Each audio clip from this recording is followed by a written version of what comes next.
ओम नमो भगवते वासुदेवाय। नमस्कार दोस्तों, मैं हूँ ऋचा सिन्हा और मेरे चैनल पे आप सभी का बहुत बहुत स्वागत है। आज परिवर्तनी एकादशी के शुभ अवसर पर सुनेंगे परिवर्तनी एकादशी व्रत कथा एवं श्री विष्णु भगवान की स्तुति। भाद्रपद माह के शुक्ल पक्ष की एकादशी तिथि को परिवर्तनी एकादशी का व्रत किया जाता है और इस व्रत की अत्यधिक महत्ता बताई गई है, क्योंकि ऐसी मान्यता है कि जब भगवान विष्णु 4 माह के लिए पाताल लोक में योग निद्रा में जाते हैं तो आज के दिन अर्थात परिवर्तनी एकादशी के दिन ही वो करवट बदलते हैं। दोस्तों, एकादशी के दिन भगवान विष्णु तथा उनके अवतारों की पूजा आराधना की जाती है। परिवर्तनी एकादशी के दिन भगवान विष्णु की विधिवत पूजा अर्चना करने से एवं कथा का पठन या श्रवण करने मात्र से ही वाजपेयी यज्ञ के समान फल की प्राप्ति होती है। तो आइए सुनते हैं परिवर्तनी एकादशी व्रत कथा। कथा सुनने से पूर्व भगवान विष्णु एवं माता लक्ष्मी का ध्यान करें। हाथों में पुष्प लेकर ओम नमो भगवते वासुदेवाय मंत्र का जप करते हुए श्रद्धा पूर्वक कथा का श्रवण करें। ओम नमो भगवते वासुदेवाय। पांडुनंदन अर्जुन ने कहा, हे प्रभु, भादों की शुक्ल पक्ष की एकादशी का क्या नाम है तथा उसके व्रत का क्या विधान है? उस एकादशी के उपवास को करने से किस फल की प्राप्ति होती है? हे कृष्ण, कृपया कर यह सब मुझे बताइए। श्री कृष्ण ने कहा, हे पार्थ, भाद्रपद माह के शुक्ल पक्ष की एकादशी को जयंती एकादशी भी कहते हैं। इस एकादशी की कथा को सुनने मात्र से सभी पापों का शमन हो जाता है और मनुष्य स्वर्ग का अधिकारी बन जाता है। इस जयंती एकादशी की कथा से नीच पापियों का भी उद्धार हो जाता है। यदि कोई धर्मपरायण मनुष्य एकादशी के दिन मेरा पूजन करता है तो मैं उसको संसार की पूजा का फल देता हूँ।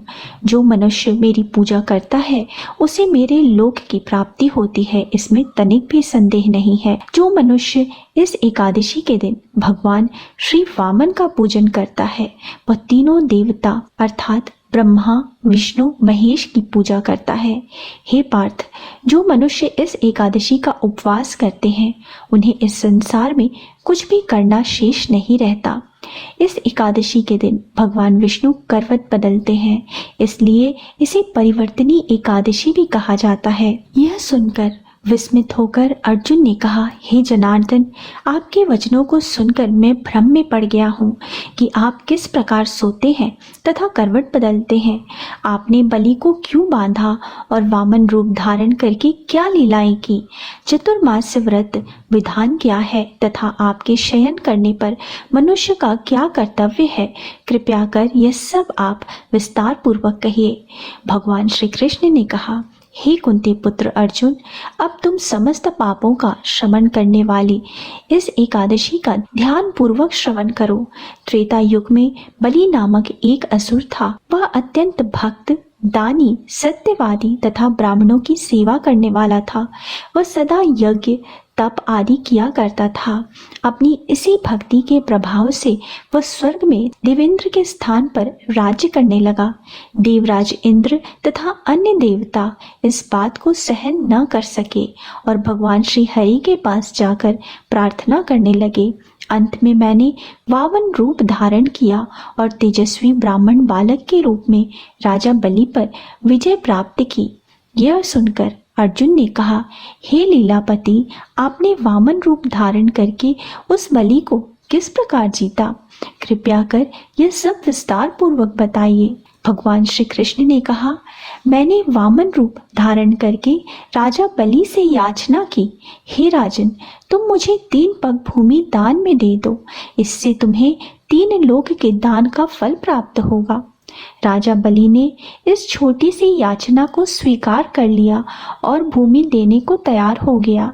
जब उसने मुझे वचन दे दिया तब मैंने अपना आकार बढ़ा लिया और भूलोक में पैर, भुवन लोक में जंघा, स्वर्ग लोक में कमर, महलोक में पेट, जनलोक में हृदय, तपलोक में कंठ और सत्यलोक में मुख रखकर अपने शीर्ष को ऊंचा उठा लिया। उस समय सूर्य, नक्षत्र, इंद्र तथा अन्य देवता मेरी स्तुति करने लगे। तब मैंने राजा बलि से पूछा कि हे राजन, अब मैं तीसरा पग कहाँ रखूं? इतना सुनकर राजा बलि ने अपना शीर्ष नीचे कर लिया। अब मैंने अपना तीसरा पग उसके शीर्ष पर रख दिया और इस प्रकार देवताओं के हित के लिए मैंने अपने उस असुर भक्त को पाताल लोक में पहुंचा दिया। तब वह मुझसे विनती करने लगा। मैंने उससे कहा कि हे बलि, मैं सदैव तुम्हारे साथ रहूंगा। भादों के शुक्ल पक्ष की परिवर्तनी नामक एकादशी के दिन मेरी एक प्रतिमा राजा बलि के पास रहती है और एक क्षीर सागर में शेषनाग पर शयन करती रहती है। इस एकादशी को विष्णु भगवान सोते हुए करवट बदलते हैं। इस दिन त्रिलोकीनाथ श्री विष्णु भगवान की पूजा की जाती है। इसमें चावल और दही सहित चांदी का दान किया जाता है।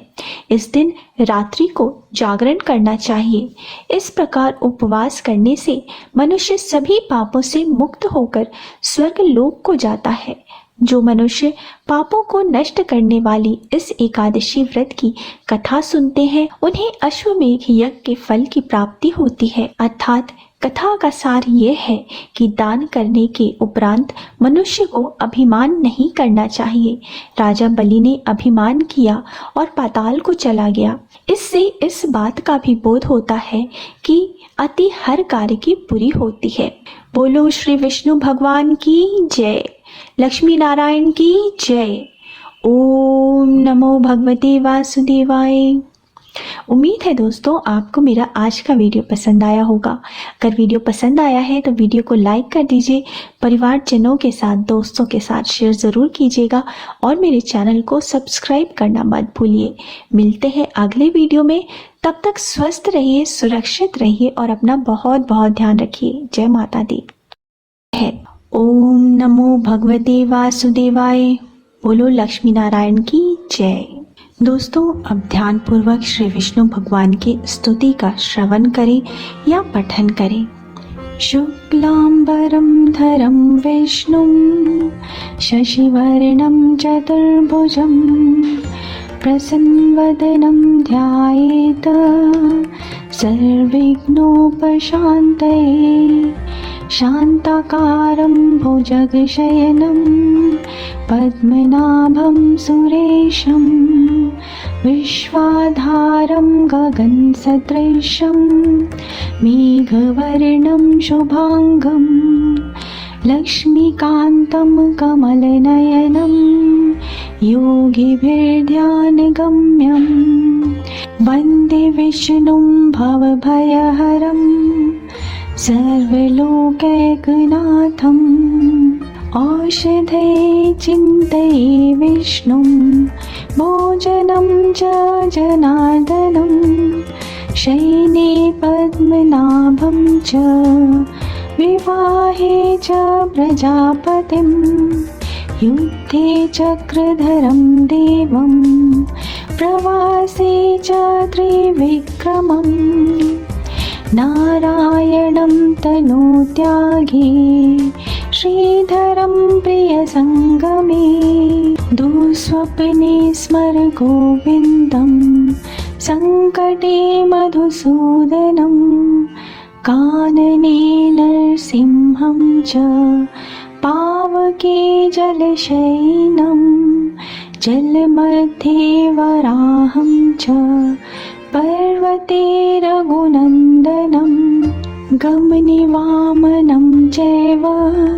सर्वकार्येषु माधवं षोडशैतानि नामानि प्रातरुत्थाय यः पठेत् सर्वपापविनिर्मुक्तो विष्णुलोके महीयति। ओम वैष्णवे नमः। दोस्तों अगर आपको मेरा आज का वीडियो अच्छा लगा है तो वीडियो को लाइक कर दीजिए, फैमिली एंड फ्रेंड्स के साथ शेयर कर दीजिए और मेरे चैनल को सब्सक्राइब करना मत भूलिए। मिलते हैं अगले वीडियो में, तब तक स्वस्थ रहिए, सुरक्षित रहिए और अपना बहुत बहुत ध्यान रखिए। जय माता दी।